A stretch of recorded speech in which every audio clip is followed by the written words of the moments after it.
Welcome to the Classcast Podcast, where philosophy, policy, pedagogy, and people come together in honest, purposeful conversations about improving school and education for our students and our communities. I'm your host, Ryan Tibbens, an award-winning English teacher, speaker, tutor, and podcast host in Northern Virginia.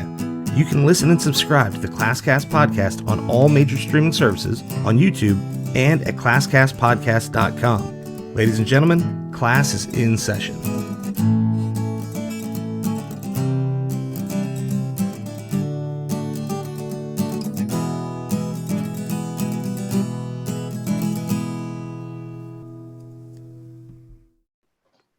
Welcome to the Classcast Podcast. I'm your host, Ryan Tibbens. Today, we'll be speaking with Kevin Cook and Cary Vipond, two friends of mine who we have sort of an ongoing discussion about race and race relations in the local community.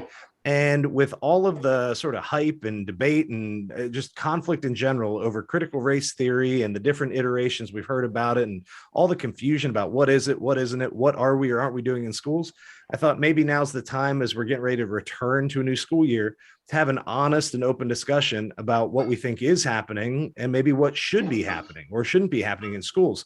So just to provide a little background, I'll be talking with Kevin, who's a father, author, and certified project manager here in Northern Virginia. He's a graduate of George Mason University, and his daughter actually attends the public school that I, up until last year, taught at.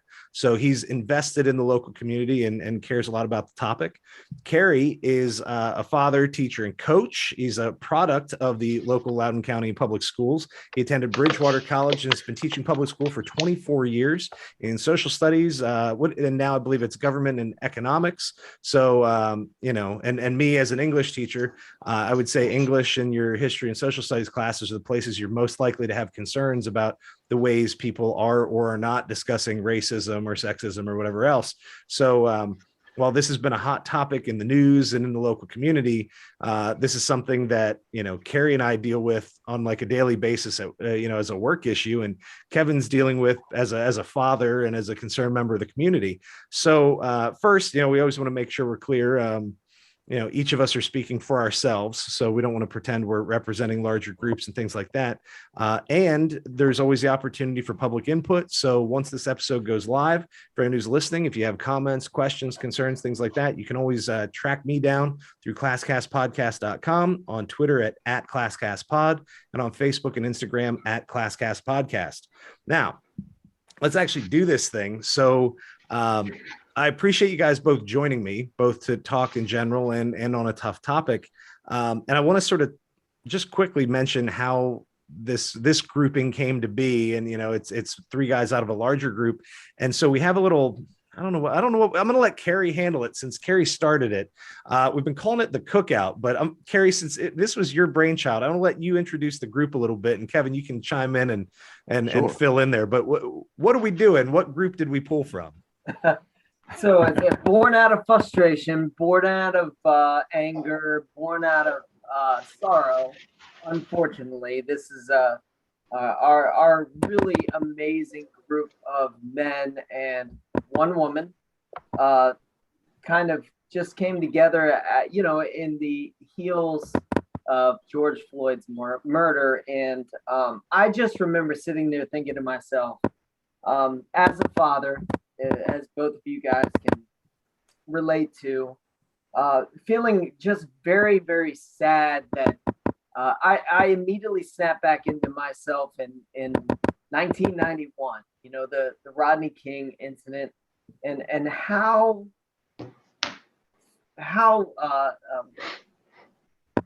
we just haven't come very far in terms of trying to solve this issue. And I just remember thinking to myself, like, I don't want my kids to feel this way.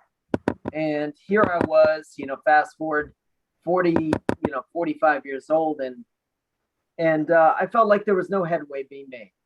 And I was very frustrated. So I reached out to, Ryan and some of my friends, former students, former players, people I grew up with, people that I knew had a growth mindset on the issue. And along the way, we, included Kevin and other people who have just, it has been a true blessing to have such a compilation of different people come together in the spirit of brotherhood, like truly brotherhood. Kevin, I've never physically met you in my life, and I consider you my brother. Ryan, I've worked with you, and I already know what you stand for every day. And it's just a true gift to take something sad and bring together something good with the purposes of trying to make something better. And that is the Cookout in my eyes, is a group of people that, I don't know, just a little bit frustrated and tired of it. And we want better for our kids. I want us to come up with a solution here locally, so that our kids don't ever have to endure the tragedies that continue to happen seemingly year in and year out. That was the genesis of the Cookout. It's just born in real frustration, sorrow, and disgust. And out of it's grown something nice. It's been very good to have honest conversations with Black men and white men, and we can be honest with each other, and nobody's judging anybody. It's a correct. I'm coming from a pure place of ignorance. So I know that I'm ignorant, and I want to grow. I want to learn. And it's nice to have people that can help me grow.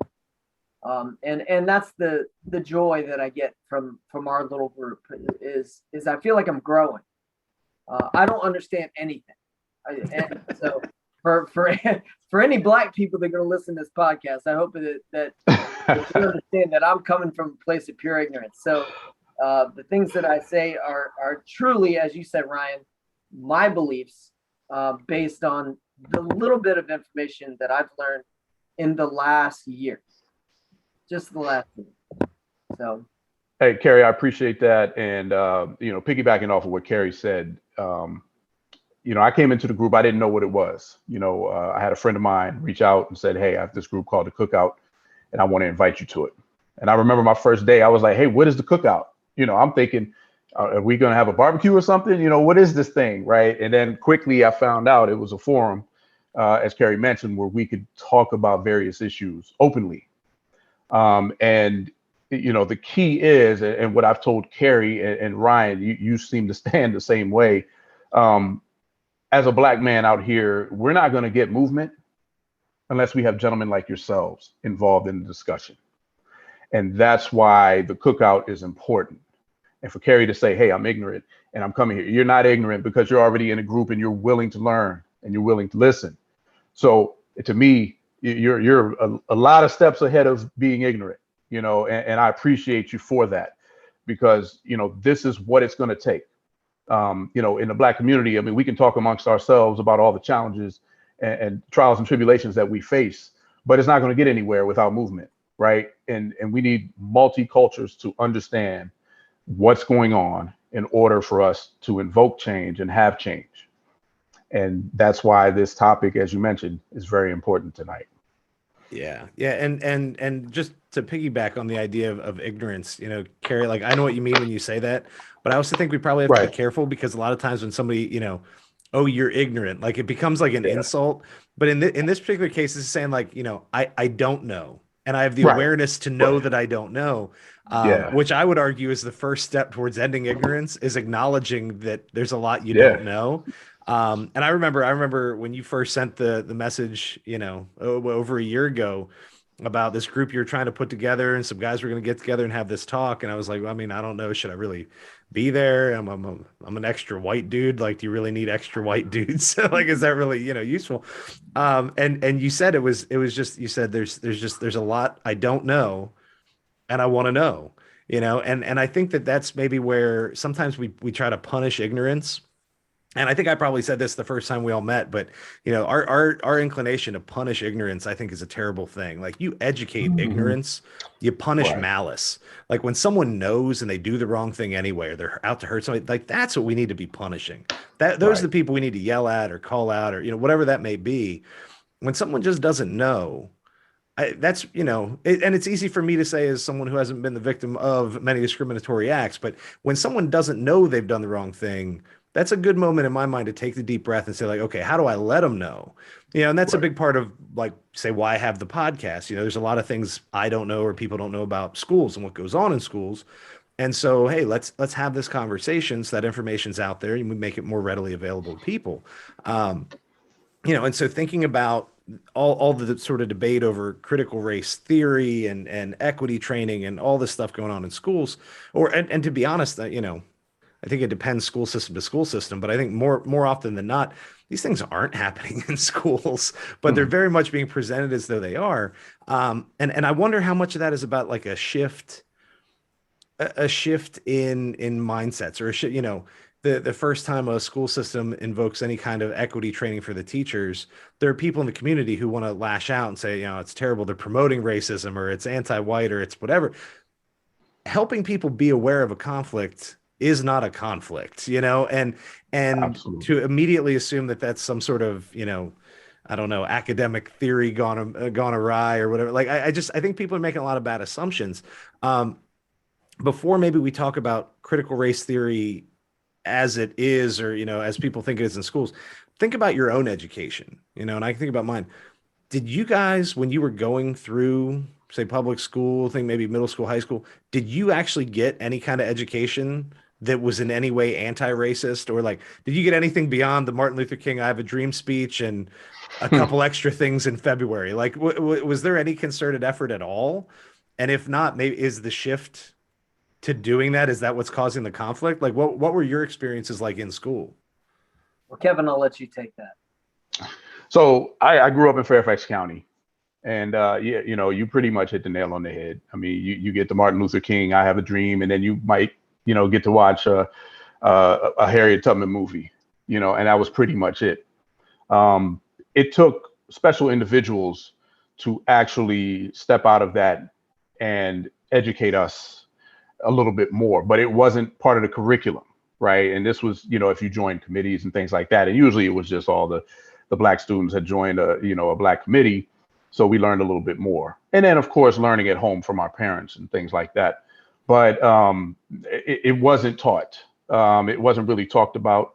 It's funny. My mother actually went to the same high school I went to, and I remember her telling me she was part of integration. She was segregated until 11th grade.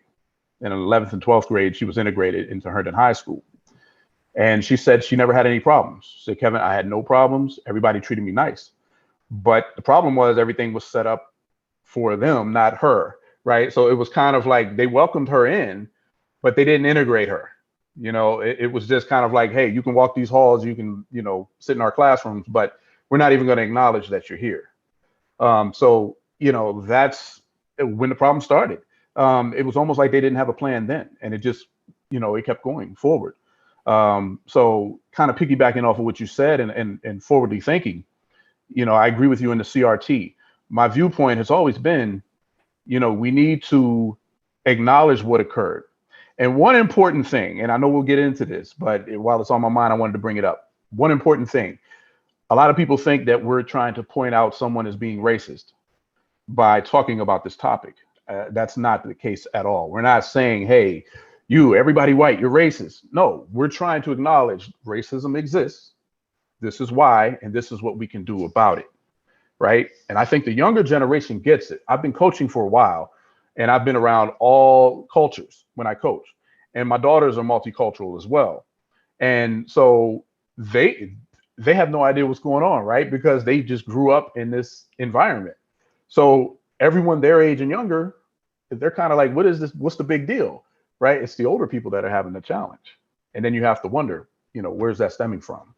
Yeah. Like how much of this, I mean, not to get us off topic, but I think like a good parallel is like everybody, either really, really in favor of or really against like wearing masks in school, and they're like, you're traumatizing the kids. I'm like, look, if you just act like that's a normal thing, like your kid's going to be fine.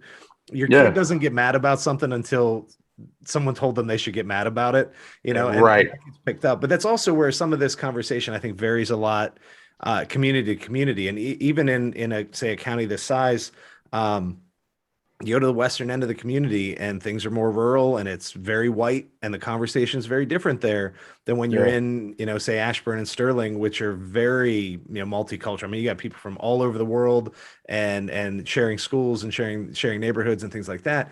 Right. I mean, I actually live in Clark County, the county west, and the conversation again is very different. And so I think one of the problems that we get into is sometimes we think about our personal experiences, particularly as adults, and I'm thinking about when I went to school decades ago, Hmm. whatever. And then you assume that either that's what it should be, or that you assume, your kid is or isn't getting the same kind of thing. But we try to draw these like big conclusions, we try to go nationally, this is an issue. You hear people talk about critical race theory and stuff like this. And they make these really strange blanket statements, that everywhere is doing this or nowhere is doing this. And now all of a sudden you have states like, Texas removing all these elements of essentially Black American culture and history from the curriculum, and they're the way they go, well, look, we didn't say you can't teach it. We just said you don't have to, Hmm. and everybody, Right. and people calm down, but they shouldn't, because what they don't realize is the tests are built on the curriculum. And so a teacher who wants their kids to do well in the test, the school needs, you teach what's in the curriculum because that's what gets tested. So when they Hmm. take it off, it goes off the test and now it disappears from most of those classrooms. How big a problem was critical race theory in most Texas schools? It's just not happening, right? But Yeah. because people make these sort of very broad and very volatile statements, we all start to think that that's here, that's where I'm at, or that's my kids, that's our schools. Like Cary, as someone who teaches social studies, teaches history and government and econ, if anybody has the opportunity to say teach these kind of things, you're the guy. Like, you're in that spot. Is your sense, like, what's your sense of that? Is this a real concern? Or, I mean, are we doing more of this than, say, you got when you were a student in high school? I don't even know. I don't even know how to ask that question. Like, are we fighting a boogeyman? Yeah. So the the vitriol that's out there, like the backlash, the we have to go on the upfront. We need to save our schools. Like this boogeyman that we're talking about is not a real thing. Now, if you want to argue about the problems in public schools, we can do that, because you and I know that the public school system in its current state of affairs, and I know we'll talk about this later, is not servicing the kids the way that they could be serviced. Like, there is a lot of things that we could do within the schools, just from the standpoint of offering classes, okay? Student freedoms. There's a lot of things we could do to make the high school, middle school, and elementary school a more complete thing that we're all looking to get. But as far as like, there's this idea out there that that Marxism and the anti-white sentiment is on the forefront of everything that's happening from art to history is absolutely insane. And I have been on those boards asking, just share with me. If you're the concerned parent that's so upset, then you certainly have on your phone, or you've requested, because we all know in Loudoun County, Virginia, when a parent gets upset, they're going to go get whatever they need to get in order to prove themselves right. We have a very affluent community here. That they're very, the parents for the most part are very informed and very involved. So if you were concerned about Cary Vipond teaching economics and integrating critical race theory, and you just happened to be over the last 18 months because your kids were at home with you, listening in on class, and you'd have gone, whoa, I don't like that. I don't like that. You would have saved that. You would have had that. You would have some ammunition, something that would say, man, this guy. And by the way, I'm talking about race every day, because of the Cookout, because I'm making it a conscious effort to talk about race. And critical race theory, I had no idea what that is. And then I literally had to go into it and look into it to find out what it is. All I knew is I was very concerned about racial injustices and the continued problems that as a young man in 1991, I started to recognize some things, and now here we were, with George Floyd, and I was like, well, what are we doing? We're not talking about this. We have to talk. The problem is a reoccurring problem, and if we don't address a problem, how are we ever going to, begin to come up with an answer to it? And so I don't know, Ryan. This is the crazy thing. Like I was like that. We have the most diverse Congress that we've ever had, right? We've got the oldest president we've ever had, a guy with a track record that actually doesn't look very good if you're a black man. Looks very not good. And so in the last, it's wild to me that in the last 18 months that there's this narrative that's out there that somehow the public schools are involved with indoctrination. I would say we're involved in conversation. For the first time, we're having the conversations that need to be had.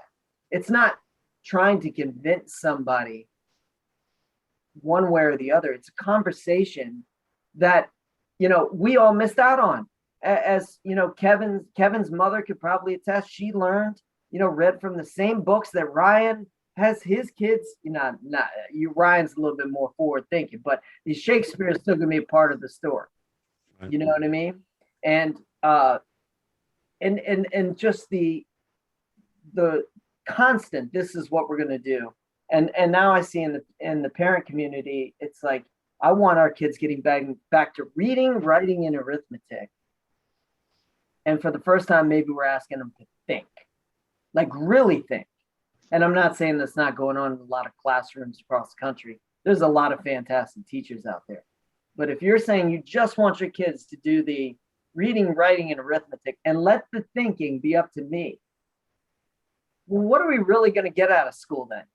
A lot of bored kids. I mean, I heard a parent say, I don't want kids learning politics. I want them more learning civics. I think I saw that. Well, good luck with trying to sell people on the process that a bill becomes a law and not seeing half your class go to sleep.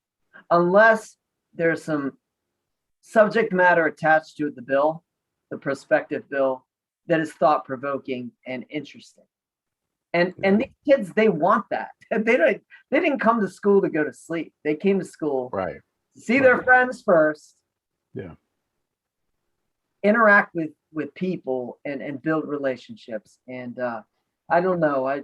Ryan, it really does like worry me that all of a sudden there's like an assault. It's a very strange like narrative that's out there that somehow I could somehow subvert your child to do something when they only spend 90 minutes with me every other day. Well, I'm either the greatest teacher in the history of mankind, or you're the worst parent on the planet. Yeah. Amen.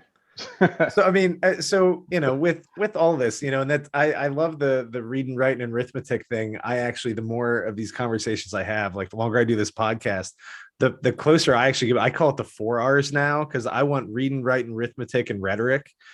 Because that's where you put together the reading and the writing. Like, we need to have a critical discussion, and we need to be able to argue and understand how other people are arguing. But that's not all you actually should do. It's just those are like the core skills that should come out at the end. In the end, it doesn't matter how much you know about Shakespeare and his plays, because almost no one is going to use that.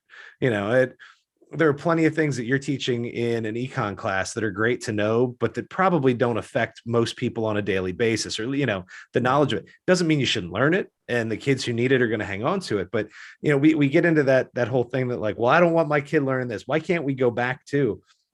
And I try not to take that bait. And people say things like that, and I don't think they realize it's bait. I'm like, man, you can't point to a time in American history when when you have a public school. So either in the last 120 years, or go back farther, but stay in places that kept public school systems. And you can't show me anywhere where it was not politically motivated in one way or another. So the idea that like schools are somehow super political, like, one, that has always been true. And two, it's not necessarily a bad thing as long as the person teaching the class keeps some semblance of like balance and common sense in mind. You want students to engage, they need to have something to engage on. You have to give them something worth thinking about. And that means that they can't all think the same thing. I find myself, I'm in an English class, we do a ton of nonfiction. I find myself sometimes where all these kids agree, they're all like, yeah, I don't know, poverty's bad, racism's bad. Those are easy, of course, but we're reading a book where this is the core conflict. How interesting can the conversation be if we've all arrived at the same conclusion? Sometimes I find myself saying things that I don't believe just to make sure that conversation continues. Like there's got to be some devil's advocate going on in all of these things. And it's even better when no one has to fake it like that. Like, let's just find something that actually matters. Let's find an issue in our community that matters. Let's find a text or a topic or a moment in history or whatever that is. And let's let those students engage with it and in a thoughtful way. And what always strikes me as alarming is that I put some really controversial stuff in front of kids sometimes on all different topics. And I have never seen the kind of disrespect, the kind of anger, the kind of changes in volume, the interrupting and stuff that you see from a lot of parents, either in these online forums or even live in a school board meeting. Like we see behavior in school board meetings that would never fly in my class. And we're dealing with tougher material in class. Now, that doesn't say anything bad about the kids or the teachers, but that says a lot about how strongly the adults in the community feel. And maybe when your feelings get that strong, and that sort of behavior isn't reflected by the students in the classroom, like maybe we've lost sense of proportion, like maybe these pieces aren't all working nicely. Now, like Kevin, so you have a daughter in high school, right? And like, has she, I don't know, as a student, does she ever have concerns? Or Cary, you have a son in high school too, right? So like, do either one of you as parents, like, do you hear your kids talking about they're learning about race and racism in school? Or have you ever heard like, that's not how I would have that discussion? Like, do you find yourself second guessing what's going on in school, or is this not an issue for you guys or for your children? Like Kevin, I just, your daughter's in the school I was at, so like, how does she feel about all this? Well, she feels pretty good, and she really had a bad sampling since her first year was the COVID year.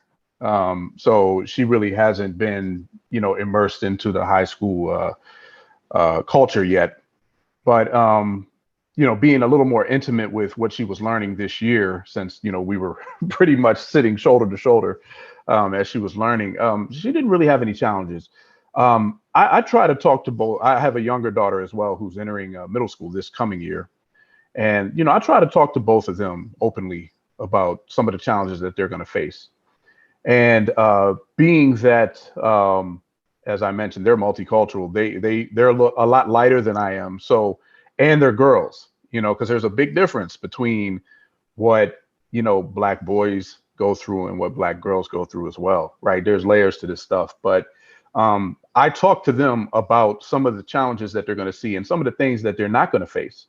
And the fact that they might also have a seat at the table that some other people may not have had, right? Because of how they look.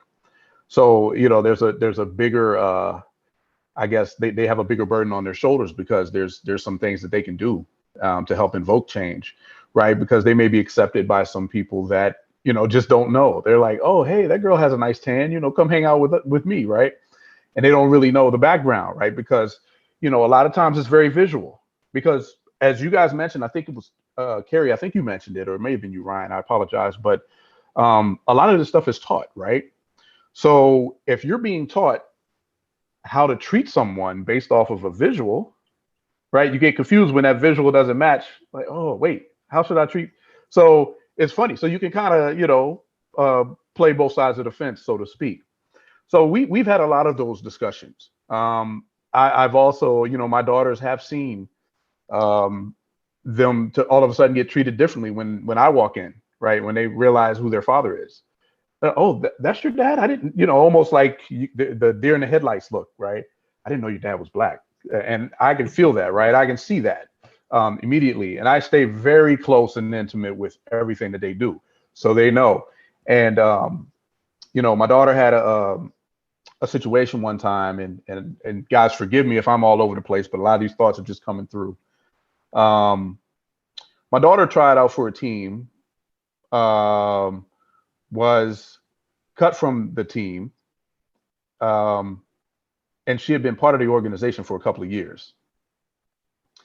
So I asked the gentleman why she was cut. They had 2 tryouts. She was cut after the first tryout. So I said, that doesn't make sense. Usually, the scrub players get cut, Cary, your coach, the first cut is the easiest cut, right? It's the people that, okay, these guys just came off the couch. They shouldn't be here, right? Not the kids that have been putting in time and putting in work. Those are the tough cuts that come at the end. So I was a little taken aback by that. So, I had a discussion. I sent an email and just said, hey, I just want some feedback so we can get some constructive criticism so we can work for next year. No response. So I sent it again, no response. So I had to go to the commissioner, and he finally got a response from the coach. So the coach gave me this feedback, which was, it was crazy. The feedback was, she needs to work on this. She barely made a team last year, which was a lie. And this went down the line. It was just a bunch of lies. And what it really boiled down to is, I felt that he just didn't want to deal with me, but he didn't want to have a man-to-man discussion, which kind of brings us here, right? This is the challenge. We need to be able to have those discussions, right? Hey, I don't feel like you and I are really getting along, and I've got to deal with you for a whole season because I have your daughter on my team. Hey, no problem. Let's break bread, talk about it. And then, hey, you're the coach. I'm gonna stay in my lane. You stay in your lane, right? Whatever the case is. But, a lot of times instead of doing that, we just kind of avoid the conversation, and then other people are impacted, right? So like I said, there's so many flavors to some of the things the challenges that we see. And it just, man, Ryan, we could go on. We could go on and talk about this for 3-4 days of the things that. Do you think that it makes it like it's almost harder? I don't know how true this is, but I feel like we've hit a point where even people who hold deeply seated sort of racist views are aware that they shouldn't be voicing that. And so I think we deal with a lot more kind of subtle, I don't want to say smaller acts, but it's not as obvious. Like the snake in the grass is more threatening than the snake out in the open. And one of the maybe unintended side effects of everybody getting a little more quote unquote woke or whatever is that those snakes had to go back and hide, but you're still getting the same behaviors, right? And so what really comes down to is if we're changing the way we're talking about it, we also have to change the way we're perceiving it. And maybe that's something right now where you say, well, but look, your kid has access to the school. Your kid could try out for the team. Your kid has every opportunity.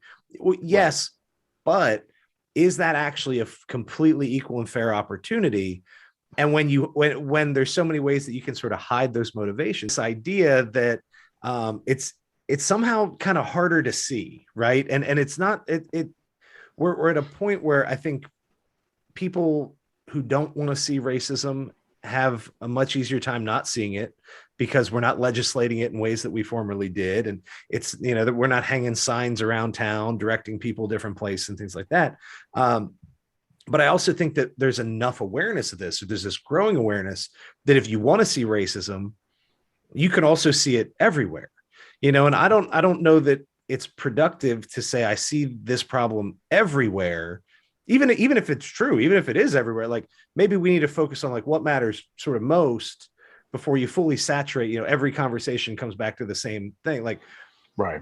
That's not necessarily good for anyone's mental health to feel that you're always in that same conflict constantly, but it's also, I don't know if that's productive in bringing people together, but we're at that point, I think, where you see racism where you want to, and you don't see it if you don't want to. And we get that from both sides. There are people who, I say both sides, there's more than two, but you have a lot of people who will point to race being a conflict in almost every issue. And that sort of brings in the idea of what critical race theory is, which I'll actually give a better definition of it here in a minute. But you can see it everywhere. But then you equally have people who don't see it anywhere. They say, look, all the laws are changed. Everyone has opportunity. Your kid can go to whatever school. You can do these things. None of those are productive discussions. Like that's not necessarily the best way to move forward with it. And so I feel like what you have to first do is define like what are the goals and what are the acceptable behaviors, and then be willing to engage and like understand that that's going to be uncomfortable, and So like the example of, your daughter's on the basketball team, like, a person could easily listen to that and be like, yeah, but that's not race related. That's whatever. Yeah. And a person could just as easily listen. That's why you have to have the discussion though. Right. There you go. And to immediately assume either the best or the worst about anyone, is probably not demonstrating the critical thinking that we're supposed to be building in young people. So I'll throw this to Cary, just because I'm thinking about, say, in a government class, when you're teaching government and you're using more current examples, like how does that go, particularly from the student perspective? Like, do you see students who are actively pursuing a discussion of race and racism as it pertains to government, or is that something that you have to introduce on certain, elements of government or pieces of legislation? Like, how much of that is student driven in the first place? I would say almost none, right? It's going to take the teacher to kind of steer or at least draw out the interests of the kids. And just to go backwards before we go forwards, the equity training that we all went through. Mm-hmm. Kevin, if you sat through this training, you'd be like, oh my gosh. All right. At least I was like, man, this is badly delivered. I get what we're trying to do here. But what I took from it, Ryan, was, hey, be open to trying opening up your mind a little bit and start being a little bit more purposeful about what it is that you're doing day in and day out. Mm-hmm. Right. So as a white guy in Loudoun County Public Schools, I never felt like I was not represented in every class in terms of like the people I was around, the stuff I was learning about, that stuff. I never thought about it when I was 16, 17, 18 years old. Well, look at all this white stuff. I didn't think about it. It just was there and we all learned it together. And so from the standpoint of like equity, everybody learned the same thing. But when you think about what you were learning and how there was almost no diversity in the authors and the subject matter and the people, the same people that I learned about, I was teaching about years later. And, one of the guys in our group who was one of my former students, he's like, man, I loved you. You're a great teacher. I didn't learn a thing. I didn't identify with anything you were talking about. I didn't identify with anything. And I started to think about that a little bit. And after that equity training was over, I was like, you know what? I'm going to be a little more purposeful in what I do. If we're going to be talking about an area or a subject, I'm going to try and integrate culture. I'm going to try and integrate what is that place like? So if we're talking about colonialism in Africa, I need to tell the African story along with the European story. And I need to figure out, I'm going to have to purposefully do that because there's no student in my class who's going to be like, well, what was culture like in West Africa prior to European arrival? I mean, the amount of information. I went through this, Ryan, one time, and I was like looking at the SOLs and the people. I had to teach the kids 95 people, and I went through and I just started to count how many of them were white men. And I was like, something's wrong here, man. This is world history. 86, 87. It was insane. And it was like, all right, how many are male, versus female? Okay. How many are Asian versus how many are rich versus poor? It was absolute insanity. And this was years ago where I started to kind of like open my mind up a little bit and say, you know what? Like if I just leave it up to the kids to come in with, hey, tell me about Africa, tell me about Asia, tell me about Latin America, that isn't going to happen. They're going to receive what I give them. And by the way, they receive it all. They don't care whether they're learning about, one of the best assignments in AP history I ever gave was African praise songs. Those kids loved learning about African praise songs. And when you grab a movie like Glory and you show them when they're around the campfire, singing, oh my Lord, Lord, and linking that up to American history, and talking Mhm. about a black regiment. Yeah. And they don't understand what I'm trying to do, but I guarantee you that they appreciate trying to bring the past and the present together. So to kind of answer your question, Ryan, we're talking about the $2 bill. We're talking about refacing. In economics, I always try to do that is for extra credit. I say, okay, let's re-image our currency. Who would you guys want? And I give them, I'm like, you can pick. It has to be a business person. It has to be a scientist. It has to be an athlete. It has to be an author. It has to be a politician. I don't care who you pick. You just got to tell me, so, some people, pulled Lincoln off and put Trump on. Some people pulled Washington off and put Beyonce on. And I don't care. I'm interested to see who they identify with. But in government this year, we were talking about Harriet Tubman. Should Harriet Tubman be on the $2 bill? Is she a great representation of what America is? And those kids, and I would say it was probably 70-30, the answer was no. Black and white. They're like, there's a lot better people out there. Especially I learned a lot from the black kids I had in class about people like Shirley Chisholm. And I totally blew my doors off to have a black kid say, no, I don't want to see Harriet Tubman on the $2 bill. And here's why. She didn't do enough. I was like, whoa. I was like, yeah. Whoa. Yeah. I'm great, man. I'm sorry, I'm your teacher because you won't get Harriet Tubman get a lot more than I'm doing. So, That's a high bar. That's a high bar right there. Yeah, they didn't do enough. Like, oh, geez, I gotta redo my schedule for next week. I know, right? How small do you feel when Harriet Tubman didn't do enough? Well, but like that speaks to like what we're actually doing in school, though, right? Because we started off in this idea of like ignorance and trying to resolve it both for ourselves and maybe in schools with other people. Like ignorance in the innocent sense is like, I don't know what I don't know. Right. And so you can't assume that students are going to introduce these other perspectives on topics they already don't know about. Like, I'm here to teach you this stuff you don't know. And if there are multiple ways to look at it, or there are multiple perspectives that are deserving of your attention, I also probably need to introduce those.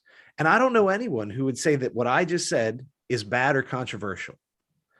But when we think about this debate over critical race theory, first, that's probably not happening. But two, that is the debate, is saying that I don't want the teacher to address these perspectives, and I don't think that that's a reasonable thing, because when you do it in a vacuum, when your kid doesn't know anything, so I'm going to teach them, but I'm going to teach them really well so they can think about this hard and see it from different perspectives. Every rational person is going to smile and nod and say, yes, I want my kid in that class.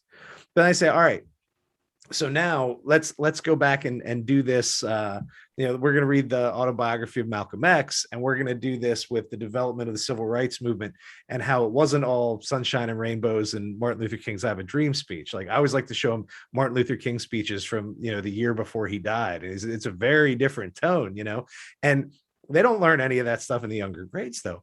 The whole point is to give you that exposure, but with that exposure and with that perspective comes the ability to ask hard questions that you couldn't before.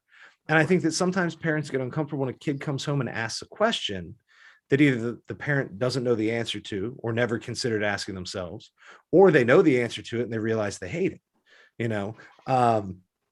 There's a lot of talk about, I mean, I guess I'll go ahead. I'll throw in sort of the critical theory stuff here, but there's a lot of these concerns about, the white parents are angry because they think that teachers are trying to make white kids feel bad about being white, right? Like it's you're blaming it on them, whatever. It's like, no.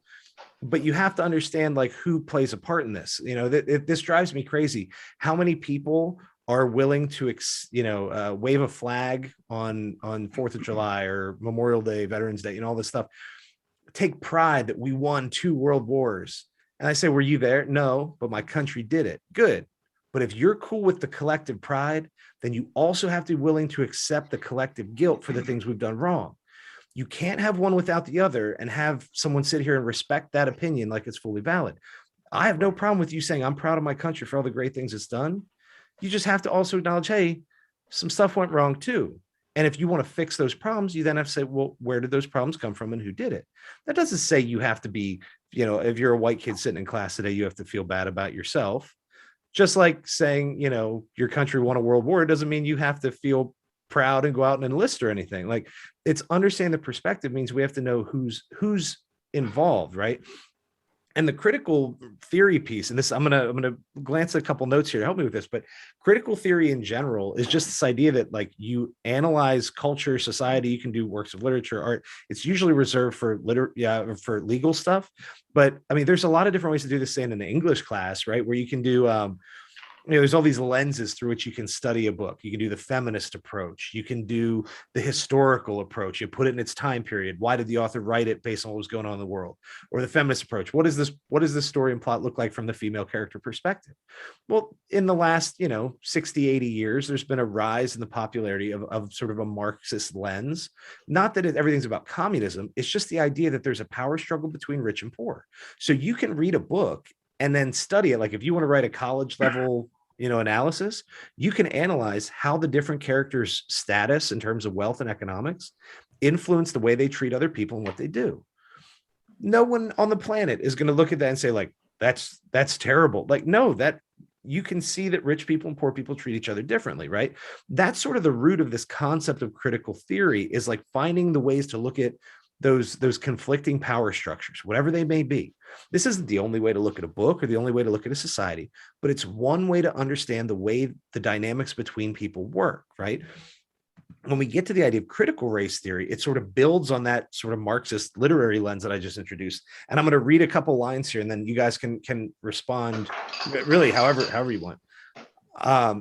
So this is from an article posted at AmericanBar.org, it's the American Bar Association. And their line is the second paragraph. They say CRT is not a diversity and inclusion training, but a practice of interrogating the role of race and racism in society that emerged in the legal academy and spread to other fields of scholarship. Crenshaw, who they give credit for being one of the founders, Crenshaw, who coined the term CRT, notes that CRT is not a noun, but a verb. It cannot be confined to a static and narrow definition, but is considered to be an evolving and malleable practice. It critiques how the social construction of race and institutionalized racism perpetuate a racial caste system that relegates people of color to the bottom tiers. And then they go on and talk about intersectionality and how this can bump up against gender identity or sexuality and all these other things. But that's really it. It's just saying that we can acknowledge that those historical conditions created circumstances. And redlining, by the way, is the easiest one to do this with because no one denies it, right? Oh, in the 30s, with 20s, mostly in the 30s, what was it? Was it HUD, the Housing and Urban Development, drew lines around certain parts of cities where you can't get federally backed loans. And then, Black people get pushed in these areas because it's cheaper land. They're all in like floodplains and there's all this kind of stuff. And whether liberal or conservative, liberals will jump on it because they're like, look, it's an example of that institutionalized racism. This is an easy example of all the stuff we've done wrong. And conservatives will be like, look at that. Democrats did that, right? Like everyone agrees because everyone said like, that's wrong. And they always want to point at someone who did it. But if we can acknowledge that things like that happen and that people continue to live in these neighborhoods, because that's where you grew up, that's where family lives, that's what you can afford. There's 1,000 reasons. That's it. Like now that would be the easiest way to say, hey, critical race theory happens in a lot of schools because in most places you learn at least a little bit about redlining. Are we suggesting that be removed? Or are we saying it's okay to acknowledge that in certain ways, race has been a part of American history and American culture, and some of those past decisions continue to play out today? Now, I'm not saying we need to do it. That should be all we're doing. I'm just saying like, I don't fully understand how anyone would argue to remove something like that or that's damaging, but that's what we're hearing, unless I've misunderstood it. Like, is that problematic to have that kind of discussion? Absolutely not. And that's what is absolutely maddening to me is that, even a simpler definition for CRT, as far as I found it, was It's addressing the subtle issues of racism that the civil rights movement did not successfully solve. So I guess I'd start with this question, not just with you two guys, but with everybody I run into. Is racism a real thing? And if the answer is yes, which the answer is yes, then let's talk about it. As you said, Kevin, that's what theories are for. Nobody's saying that the critical race theory is the silver bullet to solving racism. It is a point, as you said, Ryan, of conversation. Let's have the conversation. The second it was stamped with indoctrination, stamped with Marxism, stamped with something that is something that is so far un-American. The really sad thing is something that's really American is racist. Yeah. Unfortunately, like when you look at it, and there people say this to me all the time. They're like, racism happens all across the world. Yes, it does. Absolutely. There's racists in every country, but there was a group of people, the only group of people that came here against their will. And we have to have that conversation. We can't sit there and, looking at some of these Black scholars that I was fortunately turned on to because of the Cookout. Dr. Claude Anderson takes it as far as saying Black people should be a protected class in America. If you look at the only people that didn't ask to be here that are here, doesn't that make them very different than everyone else that's coming? Yes. And, you throw that out there, you're like, okay, there's one group of people here that did not ask to come. They were forcibly brought. Their circumstances are very different than the willing immigrants from other places around the world. So when you talk about something like critical race theory, you have to focus on Black people. You have to. And Black Americans. Go ahead, Kevin. No, I was just going to say, and you're right. The conversation has to start there. The fact that, in a lot of books and a lot of classes, they don't even want to talk about slavery. That's mind-boggling to me. We know what happened. It's a real thing. And, you need to address it. And I wanted to go back to something I said earlier, just to make it clear in case somebody watches the podcast. When I was talking about the coach, I wasn't trying to say that the coach was racist by any stretch of the imagination here. I just was simply saying we needed to have a conversation. And for some reason, I didn't feel like he was comfortable to have that. And that's where things like this are going to help open up that dialogue, right? So you can start having that back and forth. He may have been justified in his decision making, but I didn't understand it as a parent because, the facts didn't line up with the result. So that's where you got to have those discussions. But again, going back to CRT and what you mentioned, I also have like a little breakdown and you guys hit the nail on the head. There have been many days where I've had to take some aspirin just, from getting a headache over watching people fight because the school system wants to introduce this or wants to have this discussion. The only thing I can come up with, there must be a lot of guilt because you're not angry about something. We're just bringing awareness. If somebody wanted to tell me, hey, before Nike, there was Converse. That's a fact. I don't want to say, no, there's only Nikes, right? What are you talking about? Converse is terrible. It's still a fact. So we have to discuss it, right? Racism exists. Doesn't mean that you are racist. It's just the fact that it does exist. And the fact that it exists, if you can acknowledge that, then you can be a proponent in getting it removed, right? Because I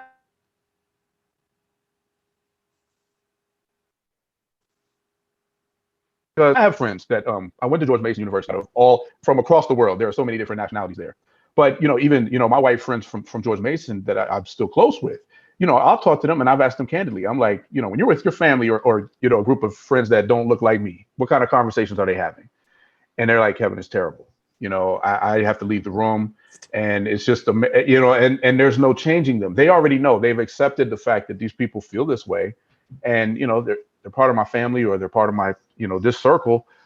But I know they don't feel that way, right? Because I'm close with them. So I know, and, it's too big of a task for them to go in there and say, hey, you shouldn't think this way. You shouldn't. it's just they acknowledge the fact that, oh my God, the stuff that's being discussed when you're not around, or it's crazy, right? And that's where it is. Now, everybody does that, right? You get in your little circle and you talk about things that you don't feel like talking about outside of it. But again, this is where if you teach this at a younger level, these kids are brave. You guys know, being scholars, man, these kids are brilliant and they're brave and they're willing to step out and be leaders, and they're going to be great. If they can invoke this change, just imagine what the world could look like in 50 years, right? It would just be an amazing place. They would start talking about this like critical race theory. Why do we don't need that anymore, right? Because now we've evolved, and that's what it's all about. So on the other hand, though, privilege has to be a great thing. And I think a lot of the fight is, oh no, things are great. I don't want this to change. Don't bring it up. Don't talk about it, right? Because the way that things are right now, hey, I love it.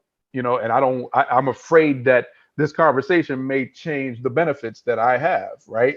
So, I mean, that's the only thing I could come up with, because what am I being asked to give up in exchange for, Absolutely, Ryan. I mean, I think you're onto something, because I think for a lot of people, and I don't believe that everyone who is concerned about or opposes whatever kind of equity, training or education on race. And I'm trying not to say CRT, just because it really is something, if you're doing it in a technical sense, it's something that goes far beyond what you really can do in most middle and high school classes. Like, this really requires, like Cary, you're saying, they don't know about these things. So how could they bring this perspective? Like, you really can't do any kind of CRT in its true sense in most middle and high school classes. And when you have those moments where it trickles in, and maybe redlining is the easy one, like that, I think that's fine, but I don't think most people oppose that, right? And so there's this question of, what's with this resistance, and I think you point out that people either don't want to give up what they have, or that they're worried about, like, what does that change look like? What's that going to cost me? Yeah. Or it's the guilt, and I think this goes two ways too, though, because, you said, some people don't even want to talk about slavery in schools, but I've heard this very sort of paradoxically from Black people and white people, but for different reasons, that, like, I've heard some Black teachers who say they wish we did a lot less with slavery, because the Black experience in America is so much more than that, particularly since emancipation. And they say it's too easy to just teach slavery and then drop in Martin Luther King, and then, hey, that's it. Oh yeah, yeah. But then you have, white people are like, let's teach less of it because it makes us look bad, right? I think that one of my biggest concerns is that there's this tendency to teach issues of racial conflict in our country up until somewhere in the 1960s. And then it's like, hey, and then there was Martin Luther King, and there was Rosa Parks. And, if somebody wants to get like a little bit edgy, they'll be like, and there was like Malcolm X, but just mention and don't read any of his stuff. And then and then that's it. And it's like, somehow there's this unspoken rule that there isn't supposed to be race conflict in the curriculum since like 1968. And I think that's crazy, because you can look at any kind of data you want. Look at home ownership, look at family wealth, look at incarceration rates, like look at any one of these things, and there are noticeable differences. And the easy question then to ask people is, say, okay, well, do you think that we're seeing those outcomes because the circumstances that we've created in the country, and not that one person masterminded it, just all of these collective decisions and actions led to this situation where Black and white people have different opportunities or different risks of certain, positive or negative outcomes? Or you either think that it's situational, or you can tell me that you think that Black people and white people are not the same enough to expect equal outcomes. Like, your options are to look at those outcomes and say that people end up in different places because you think they're very different and that's what they deserve. Or you can say it's because the situation dictated some piece of this and made your good or bad outcome a little bit more, a little bit less likely.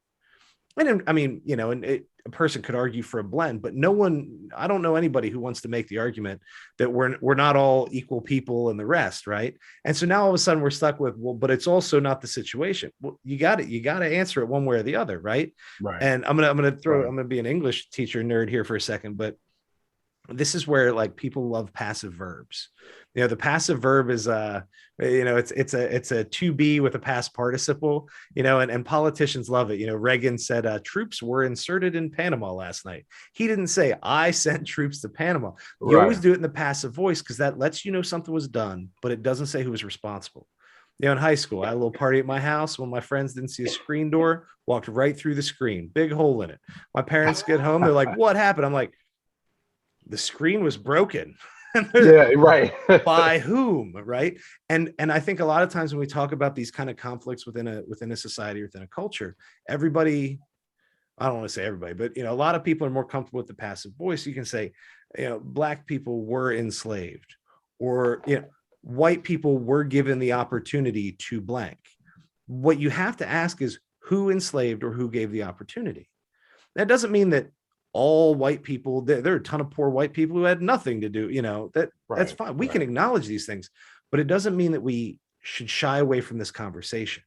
And as long as we try to continue having the conversation with incomplete thoughts, with these passive verbs, with this, let's do it up to 1968 and then we don't touch it afterwards, we're not doing students a service. And that doesn't mean we need critical race theory. It doesn't mean we need to indoctrinate anybody. It says you need to complete the thought so that people can have an honest and complete conversation on the subject. But for some reason, that's meeting a lot of resistance.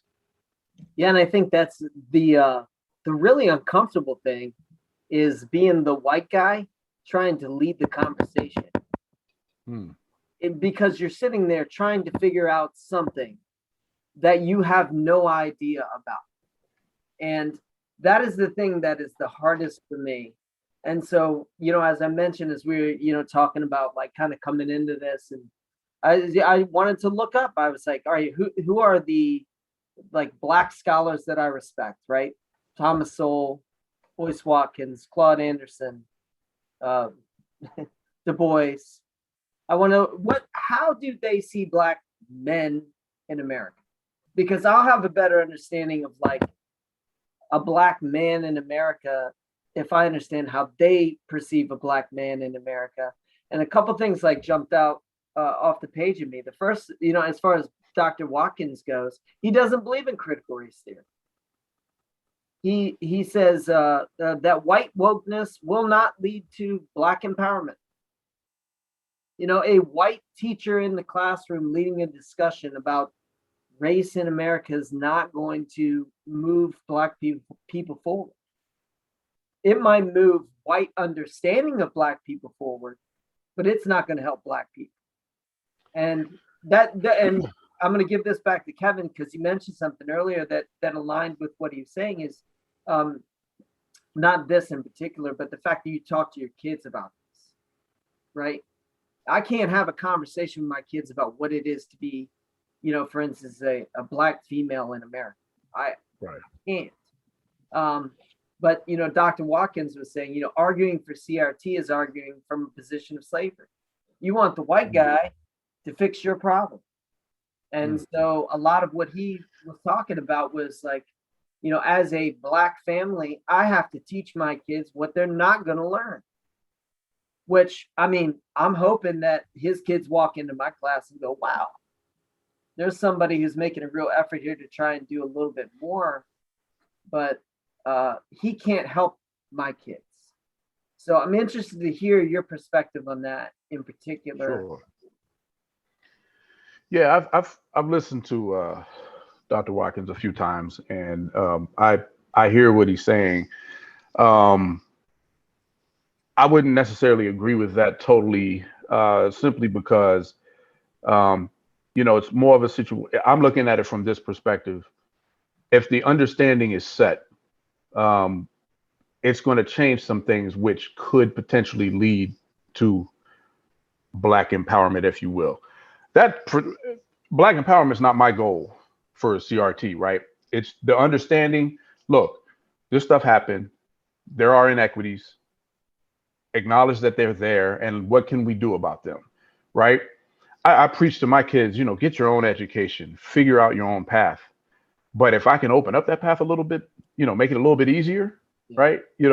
Then that's going to open doors that will lead to them being able to do anything that they want to do without having some of the blockers that I've had in my path, as I try to climb the ladder or get things done. There's again, I said earlier, there's so many layers to it. And when you started mentioning all the Black leaders, that's some of the challenges that we've had is, not everybody's in alignment with what the overall goal is. When you look at, and this is going a little deep, but when you look at communities, the Asian community, the white community, the Indian community, the Hispanic community, they typically pull together. In our Black communities, a lot of times we haven't. And that's been a blocker for us, right? I mean, there's so many layers to so many things. And that's another example of it. And that's probably for another discussion, but I respect him fully. But, I look at this, we think as individuals. And as we said when we started this podcast, right, we're coming here with our thoughts. And as I mentioned, for me, it's let's get the critical race theory out there. Let's have the understanding. And then from there, that's when the work starts, right? But the work, it's almost like kicking a can down the street. If we can't get this to be acknowledged, then there's always going to be a blocker there, and the discussion is never going to happen, right? And, oh, Kevin, I'm sorry you didn't get the promotion, but, Billy got it. And, well, why did he get it and why didn't I get it, right? And they won't even have the discussion. It just wasn't your time. Okay, well, what does that mean, right? So let's have those discussions so that we can sit down and eliminate the elephant in the room, right? And now it's just based off of the same things for everyone. You need to work on these skill sets, and once you get this done, then we'll go here. Hey, you weren't making your jump shots, you weren't doing this, and that's why you're not starting, or that's why you didn't make the team. But if you work on this and you come back next year, give me something constructive and positive to work on, and then I can come back and say, hey, this makes sense. She's right. I did miss all my jumpers. I wasn't at my best, But a lot of times things just happen in a silo and no feedback is given. So then that leaves us, right? As a Black man or as a Black individual, I have to sit there and say, okay, well, I checked all the boxes, but I still didn't get it. So why is that? So then it must have been racism. It must have been this, because I'm not getting the feedback. I'm not having the discussion.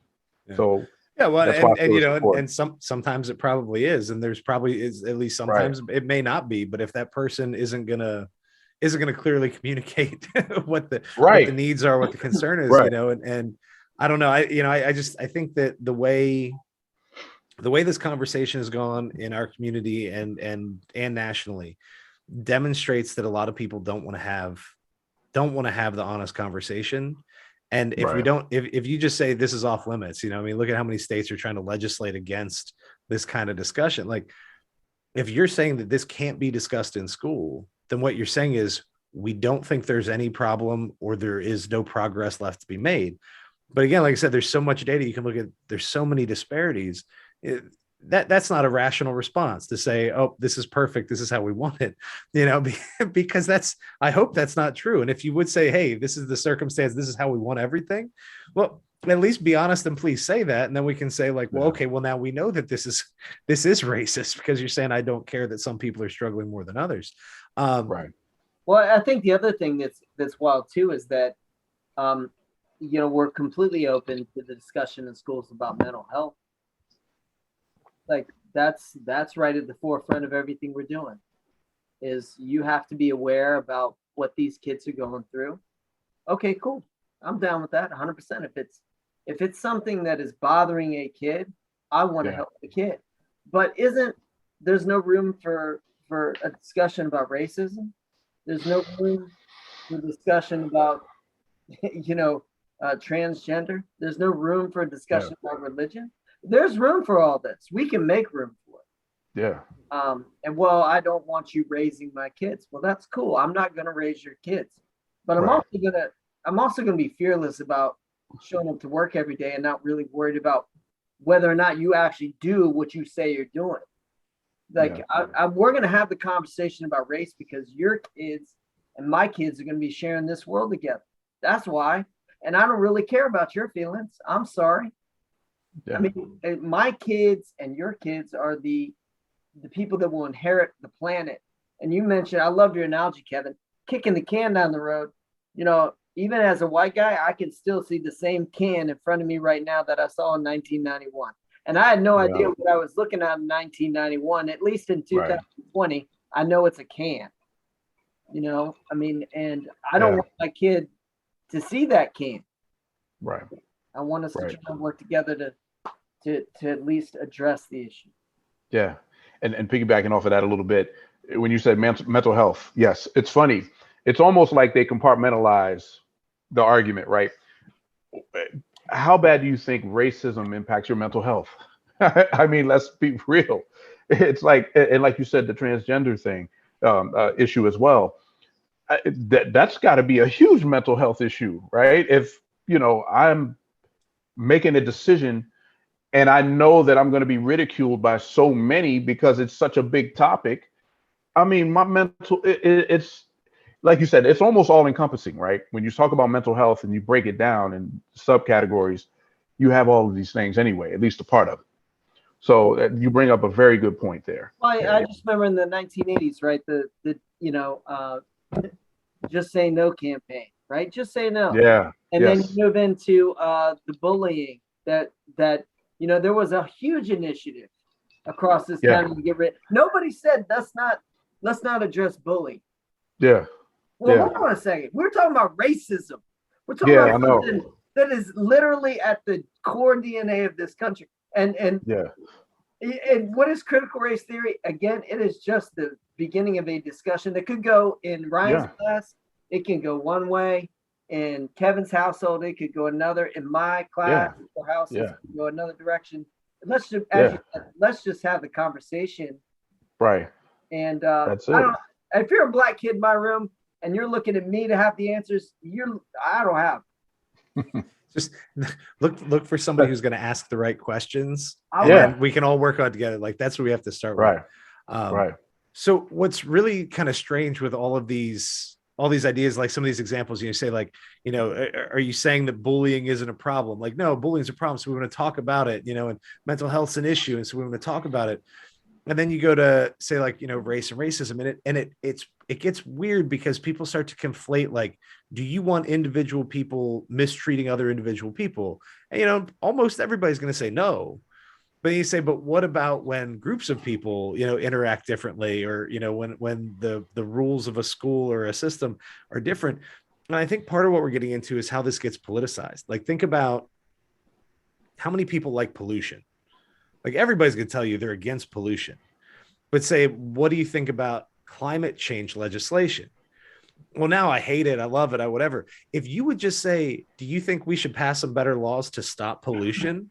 Almost everybody would be like, yeah, that's cool. I hate pollution. But when you get this buzzword attached to it, climate change, all of a sudden, you know, it becomes something else. And I think that that's part of what's happening with discussions about racism and equity trainings and CRT in schools, is that at the, you know, on the ground, no one wants to see racism in schools, you know, or almost no one, right? Mm-hmm. But when you attach it to this other idea or this phrase that becomes this sort of boogeyman, people react very differently. You know, I know a lot of people who are, I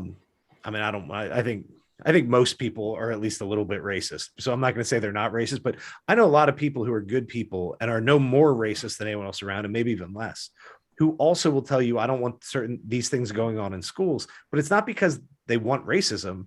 It's because they don't like the way like the system is working to eradicate the problem. You know, they don't like the idea that, oh, well, we're going to put in these lessons. We're going to teach kids that they live in this kind of society, et cetera. And so there's this like detachment between what they really believe in terms of how people should be treated and how we should actually address those problems. And so thinking about this as an education podcast, if we're all willing to acknowledge that racism exists, you know, whether it's a lot or it's a little, you know, not many people will say it's not real. And so if racism exists and therefore it's a problem we should do something about, my question to you guys is, what do you think we should do? Like in a concrete way, should we have a whole class on this? Should there just be parts of these discussions that are popping up? Should we be hiring more Black teachers? I mean, like, I don't like, there's a million things we could do. What do you think would be solid steps towards reducing the racial conflicts and racial inequities we're seeing, whether it's CRT or not?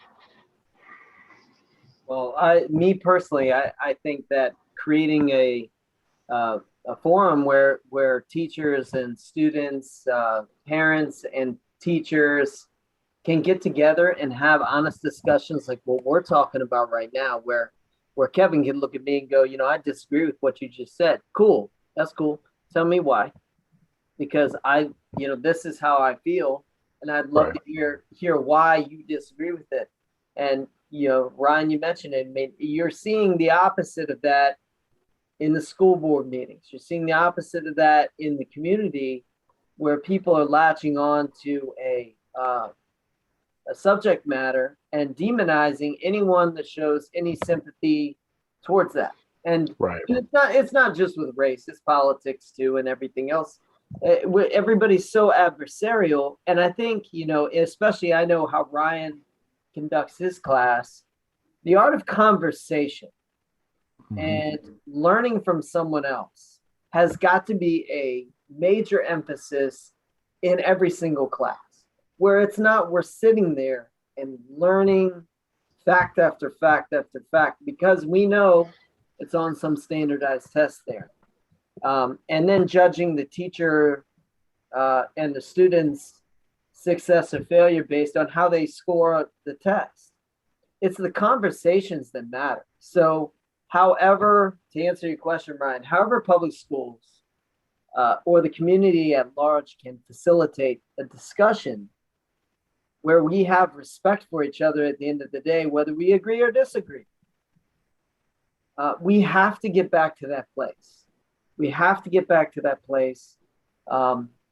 We're divided in every way that a country can be divided, and yet we're still the United States of America. And there's a lot of arguments to be made for why this country is great and all the things that we need to do to be even greater. But I would start with that, the art of conversation. How much time does a teacher devote in class to having conversations with students about them and where they're at in this world and what they see as being a problem that they may have to, they're going to inherit all of our problems, right? I mean, I'm not the greatest dad in the world, so my kids are going to inherit my problems. And they're going to have to navigate out of those problems. And it sure would be awesome if, us three as dads would be able to sit down with our kids and have a conversation about anything in a way that's really constructive, and then take that into the classroom, and take that in the community, and take that into the, the mainstream media. And so Ryan, I guess I just want to get away from the civics. I want to get into the politics. I want to talk about it. I want to and present both sides, as you said, Ryan. You have to be, if you're going to teach, you better be fair. I mean, you better be willing as a teacher to put aside maybe your own inclinations about how you feel, and bring in the other side too, because that's where the conversation happens, right? I mean, if a student even senses that I'm falling one way or the other, the kid that feels the opposite way is not going to say a word. He's like, I'm not going to challenge that guy, right? So I would say that would be my number one. Ryan, would be to better facilitate the conversation. Love it. Yeah, absolutely. That, and I mean, I think that would also, to your point, work really nicely if we could facilitate that somewhere outside of a classroom too. But, in the classroom, you have a little bit of a controlled setting. And so you can dictate that a little more than you can say at a public meeting or something like that. Kevin, what do you think? No, I agree with Cary. He pretty much hit on it. We need consistent communication across the board. I remember being in one class and having this warm feeling because I felt comfortable right? I was like, wow, this teacher actually cares. This teacher is vested into, my success. And then you go to the next class and it's a totally different feel. You almost need to put a jacket on. It's so cold in there, right? You're like, I don't belong in here. And that's really what we want. So at the end of the day, and I think even though we're all different, we all want the same things, right? We all want the same things. We want to be treated fairly. We want to have an opportunity to get the same education as everyone else. And we want to be able to make our own breaks. So in the school system, in regards to CRT, what they can start doing is trying to make everyone feel like they belong, right? It's as simple as that. I mean, we've taken over an hour to break this down, and all they're trying to do is give information. We're not even asking for action, right? There's no action. Imagine if you had a team and Cary, you just told your team, hey, you know what? The Tampa Bay Bucks won the Super Bowl, right? No, don't tell me that, coach. It's like, it's really that simple. We're just trying to tell you some information. These are facts, and facts need to be known. But again, create an environment that just cultivates that warmth, right? So these kids feel comfortable. I one of the things I do with my kids, as I told you, I have those conversations, but I ask them questions as well. How do you feel in class, right? I can look at your grades and see how you're doing, but how do you feel? How does the teacher, talk to you? How do you talk to your teacher? How are the other students? What's the culture like? Just trying to figure out, because that'll tell me everything I need to know on how great that teacher is doing. Now, it was easier when they were younger in elementary school, right? You have the same teacher all day. But when you get to middle and high school, you're bouncing around. So it's a little bit more difficult, right? Oh, I don't like this. Well, why? What is it about it, right? So parents, you mentioned parents need to have an active role as well, right? We can't just put them on the bus and expect, hey, going to Cary's class, they're going to be good, right? I don't need to check in. I need to be kind of the handoff, right? You need to be handing me the baton, and then I need to hand it back to you. So the community, we all need to get involved. We all need to do our part. And that's really what it is. Going back to, do we need to hire? Yes, you want a well-rounded culture. You definitely want to hire not only, Black coaches, you want to hire qualified people who are going to understand this is the way we're marching. And if you have a problem with this, then we don't want you here, right? You need to go elsewhere.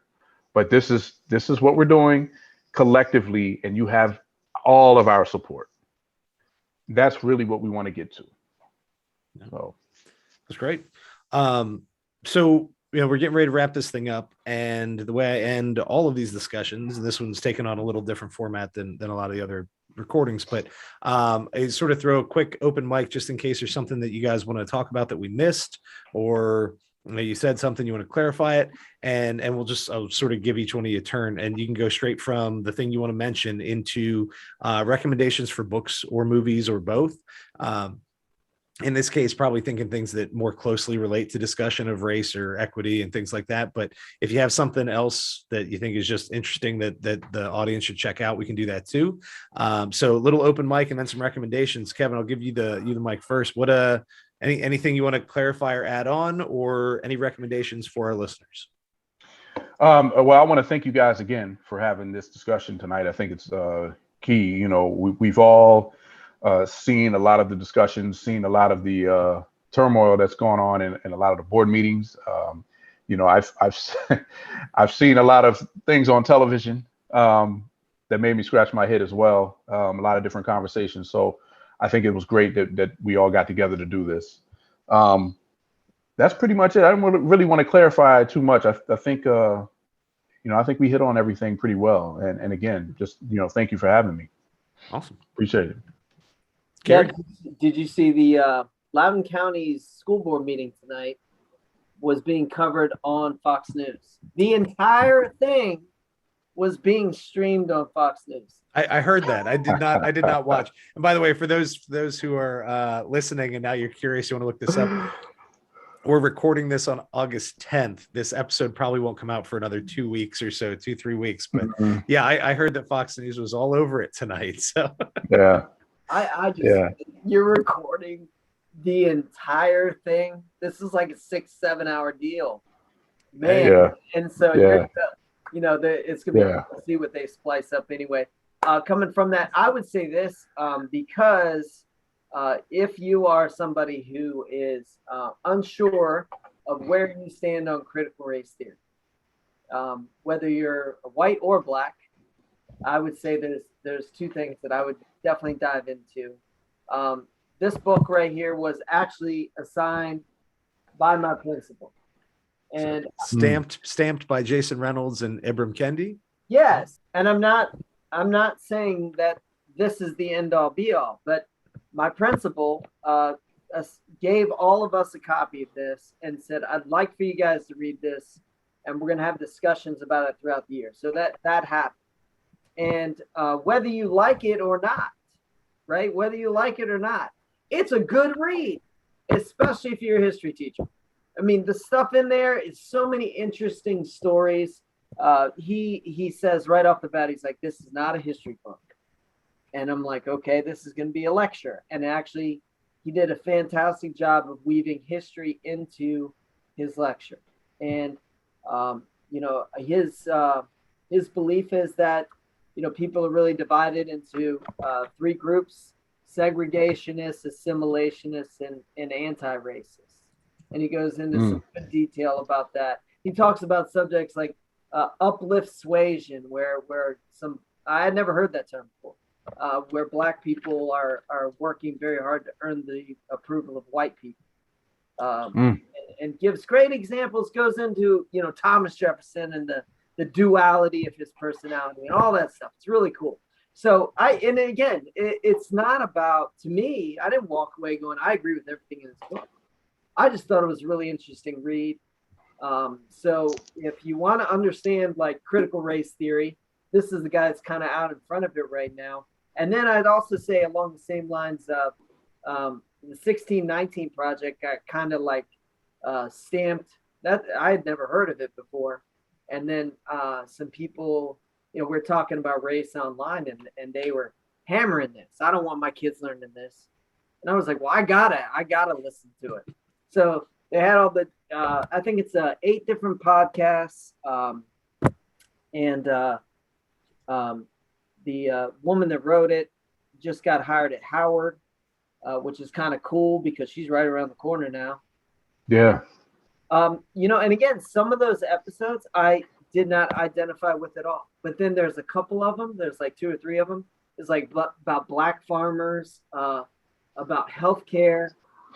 And I was like enthralled. And it wasn't about race. It was about education. I was like, whoa, yeah. I didn't even know that. Like, I didn't know that was actually happening. That's how we got to where we are today. So I would definitely say, like, if you want to draw like an opinion on critical race theory or race relations, read Stamped, listen to the 1619 Project, and pick a side.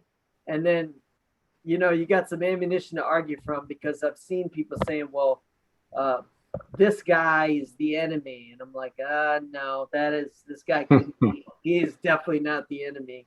Or, you know, the 1619 Project is some subversive thing. No, and you don't have to agree with it. That's cool. You don't have to agree with it. But take the time to listen to it so you know what you're arguing against. Yeah. I think that's important. Oh, Kevin, go ahead. No, I didn't mean to cut you off there. I was going to do a shameless plug, but I didn't know if this was the right time. Do it up. Now's your moment. So I'm wearing a shirt that you guys probably didn't see. It's got the Positivity Shop on. So the Positivity Shop is an Instagram page that I made a few years ago. Our country was in the middle of a lot of, you guys mentioned it, the political finger pointing and, hey, I'm with this side, you're with that side, and nobody was united anymore, right? It was just the states of America, not the United States of America. So I decided to create that, and just like tons of other people, create a forum where everything there is positive, right? You just go there, there's positive quotes, positive memes, things like that. Well, that's where, as you mentioned earlier, I'm an author, where it turned into this book.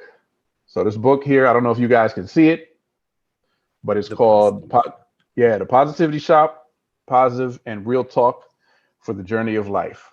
So what I did in my book, I took a lot of the quotes that I had and I just expanded on them, right? I mean, this came to me in the middle of the night and I just said, you know what? I've got to put something in print and just get it out there, because not everybody has social media.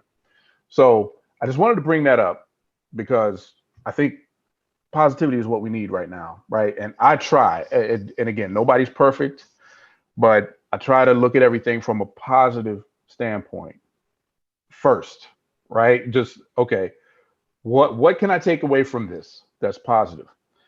And things like this, I mean, this is, and I don't know how long you've been doing these podcasts, but I'm telling you, doing things like this, having an open discussion where we can talk.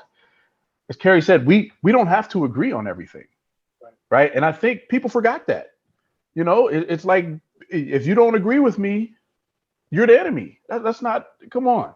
Yeah. That's oh my saying, gosh. I lose my mind every time. If you think this, or if you don't think that, you can unfollow me. You can unfriend me. I'm like, oh man, that's a crappy world to live in, where the only people you talk to are the people who think the same stuff. Right. Like, you must be really bored a lot. That's what it's all about. That's what we're trying to do. I mean, Cary, you know, you recommended Stamped, and I was a year ago. I don't remember if it was last year. I guess it was last year. I read How to Be an Anti-Racist by Ibram X. Kendi as well. And I'll be honest, I didn't really like it. I actually like, I agree with most of what he's going for. I'm cool with the goals and the rest. I wouldn't tell people not to read it. I'm glad I did read it just because it was popular. There was a point of discussion. That's one where I read, and I tried to tell that to someone. They're like, "You didn't like it? You are." Somebody called me a terrible racist, and I was like, "Because I didn't like the book." Like, what, you know?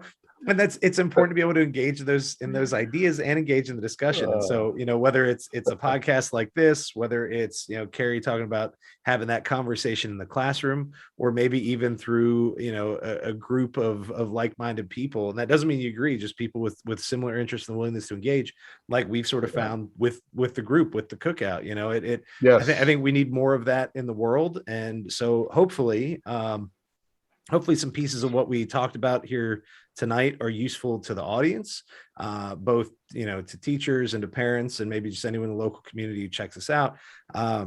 You know, whether you're into the critical theories or not, I think we should all be able to agree that a better world is possible. You know, we do not live in the best of all possible worlds. And if something can be done, that we should discuss what that should be. And so hopefully this is, you know, I don't want to say it's a starting point. We're already a little past that, but hopefully parts of this discussion have helped to advance that a little bit. So I really appreciate you guys taking the time to talk tonight. We went a little longer than I expected. Cary, I know you got a long day of football tomorrow, so I apologize for when Cary's extra mean to the guys on the field tomorrow. They can blame me for it. That's that's fine. I was part to blame as well. Yeah, there we go. So.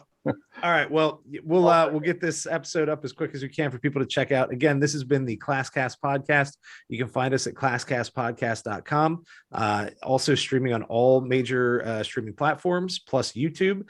And you can track me down on social media to tell me what you agree with, disagree with, and anything else. On Twitter at ClasscastPod, and on Facebook and Instagram at Classcast Podcast. Thank you very much, everybody. Have a great day. Appreciate you guys.